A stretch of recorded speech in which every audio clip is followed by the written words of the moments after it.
Hello, ഇന്നൊരു unboxing video ആണ് കേട്ടോ. നമുക്ക് എല്ലാവർക്കും ഉണ്ടാവില്ലേ ഒരുപാട് കാലമായിട്ട് വാങ്ങിക്കാൻ ആഗ്രഹമുള്ള ഒരു ഐറ്റം.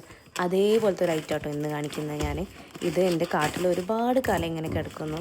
ഹൗസ് വാമിങ്ങിൻ്റെ മുന്നേ ഞാൻ നോട്ടിട്ട ഒരു സംഭവം കേട്ടോ. പക്ഷെ അന്നൊന്നും വാങ്ങിക്കാൻ വേണ്ടി പറ്റിയിട്ടില്ല. കാരണം നമ്മളെപ്പോഴും പ്രയോറിറ്റി നോക്കില്ല, നമുക്ക് അത്യാവശ്യമാണോ ഇല്ല എന്നൊക്കെ നോക്കിയിട്ടാണല്ലോ സാധനം വാങ്ങിക്കാം.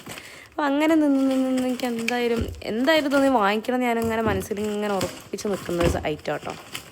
അങ്ങനെ അവസാനം കാത്ത് നിന്ന് ഞാൻ ഈ ഒരു സംഭവം ഓർഡർ ചെയ്ത് ഇതാ ഒരു വീക്കിനുള്ളിൽ തന്നെ ഐറ്റം കിട്ടിയിട്ടുണ്ട് കേട്ടോ.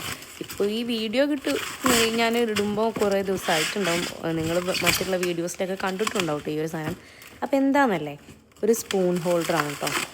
ഒരു സ്പൂൺ ഹോൾഡറിന് ഇത്രയും പ്രത്യേകത ഉണ്ടോ എന്ന് നിങ്ങൾ വിചാരിക്കുന്നുണ്ടാവും. പക്ഷെ അങ്ങനെയല്ല, ഓരോരുത്തർക്ക് ഓരോ സാധനത്തിനോട് ഓരോ താല്പര്യമാണല്ലോ.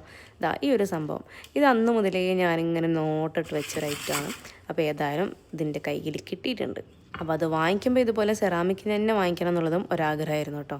അപ്പോൾ നിങ്ങൾക്ക് ആർക്കെങ്കിലും വേണമെന്നുണ്ടെങ്കിൽ ഞാൻ ലിങ്ക് ഇതിൽ കൊടുക്കുന്നുണ്ടേ, ഒന്ന് പോയിട്ട് ചെക്ക് ചെയ്ത് നോക്കാം. ഞാനിത് മീഷോന്നാണ് കേട്ടോ വാങ്ങിച്ചിട്ടുള്ളത്. അപ്പോൾ ഇതുപോലെ നമ്മൾ കറിയൊക്കെ വെച്ച് അതിൻ്റെ ഇടയ്ക്കൊക്കെ ഇങ്ങനെ സ്പൂൺ ഇങ്ങനെ വെക്കുന്നൊരു പരിപാടി ഉണ്ടല്ലോ. അപ്പോൾ ഡയറക്റ്റ് ഗ്യാസിൽ വെക്കുമ്പോൾ ചൂടായിട്ട് അത് ഒട്ടിപ്പിടിച്ച് ക്ലീൻ ആക്കാനൊക്കെ ബുദ്ധിമുട്ട്.